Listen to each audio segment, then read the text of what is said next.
মেঘালয় ঘুরতে যাওয়ার কোনো ট্যুর প্ল্যান করছেন? তাহলে নিশ্চয়ই ভাবছেন সেখানে গিয়ে কোন হোটেলেই বা থাকবেন, যেটি হবে একদম শহরের প্রাণকেন্দ্রে।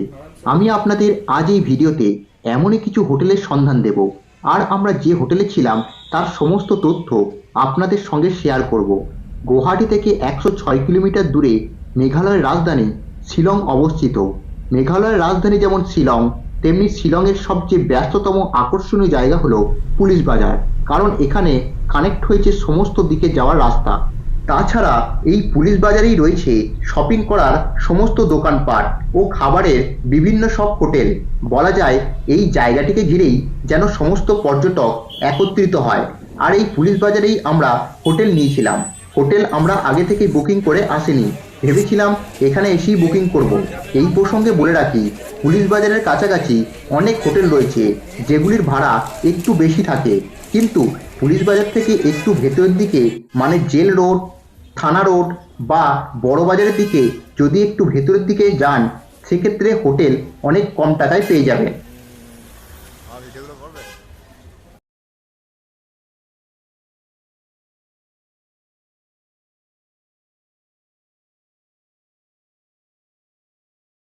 চলুন দেরি না করে শুরু করা যাক আজকের ভিডিও। তবে ভিডিও শুরু করার আগে আপনাদের কাছে একটাই রিকোয়েস্ট, চ্যানেলে যদি নতুন হয়ে থাকেন তো চ্যানেলটিকে সাবস্ক্রাইব করে পাশে থাকবেন। আগের পর্বে আপনারা দেখেছেন আমরা কিভাবে শিলংয়ে এসে পৌঁছালাম। যারা ভিডিওটি দেখেননি তাদের জন্য এই ভিডিওর আই বটন অথবা ডেসক্রিপশনে তার লিঙ্ক দিয়ে দিলাম, চাইলে দেখতে পারেন। চলুন প্রথমে আমরা যে হোটেলে ছিলাম সেই হোটেলটি প্রথমে দেখিয়ে দিই। আমরা ছিলাম হোটেল রাজতিলকে, যেটি জেল রোডে অবস্থিত। এটি হলো হোটেল রাজতিলকের রিসেপশন। চলুন এবার রুমটি দেখিয়ে দিই। আমরা যেহেতু 5 জন ছিলাম, তো এই 4 বেড রুমটি নিয়েছিলাম। রুমটি খুবই পরিষ্কার পরিচ্ছন্ন, আপনার বাজেটের মধ্যে হয়ে যাবে। বেডটি খুবই পরিষ্কার পরিচ্ছন্ন, তার সঙ্গে রয়েছে ব্ল্যাঙ্কেট, পাশে রয়েছে চার্জিং পয়েন্ট এবং এখানে রয়েছে একটি আয়না।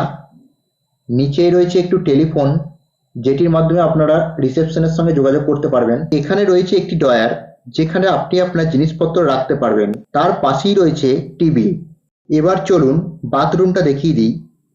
এটি হলো বেসিন। বেসিনটা ঠিকই আছে, তার উপরে রয়েছে আয়না। বাথরুমটা খুবই পরিষ্কার পরিচ্ছন্ন।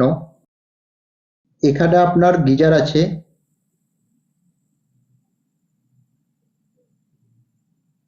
এবং নিচে আছে কোমোড।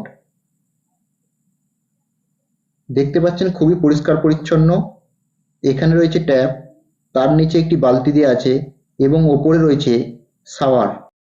চলুন এবার হোটেলের লোকেশনটা দেখিয়ে দিই।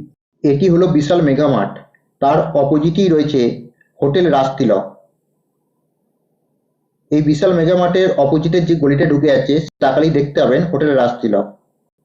এটি হচ্ছে আমরা যেদিক থেকে এলাম সেদিকটা হলো জেল রোড। দেখুন জেল রোড থেকে বেরিয়ে সামনেই দেখতে পাচ্ছেন সেন্টার পয়েন্ট বা পুলিশ বাজার। যেই হোটেলটি আপনাদের দেখালাম সেই হোটেলটি আমাদের পড়েছিল 2800 টাকা পার নাইট। আমরা যেহেতু 5 জন ছিলাম তাই মাথাপিছু পড়েছিল 560 টাকা পার নাইট। চলুন এবার আপনাদের সেন্টার পয়েন্টের আশপাশটা একটু ঘুরিয়ে দেখিয়ে দিই। এই যে শপিংয়ের দোকানগুলো দেখতে পাচ্ছেন, এখান থেকে আপনারা শপিং করতে পারেন। এটি হলো পুলিশ বাজারের আশেপাশের মার্কেট, যেখান থেকে আপনারা খুব কম দামে জিনিসপত্র কিনতে পারবেন। অবশ্যই আপনাদের দাম দর করে নিতে হবে।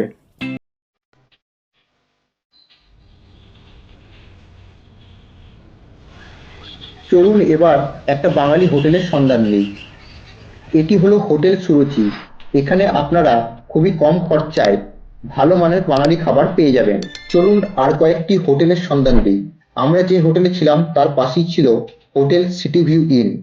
এর রুম মোটামুটি আপনার 600 টাকা থেকে শুরু হয়। তার পেছনেই দেখতে পাচ্ছেন হোটেল জেকে ইন্টারন্যাশনাল। ওই হোটেলটির রুম মোটামুটি 700 থেকে 750 টাকা থেকে শুরু হয়।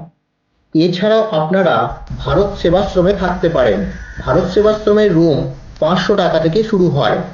এটি জেল রোডে অবস্থিত।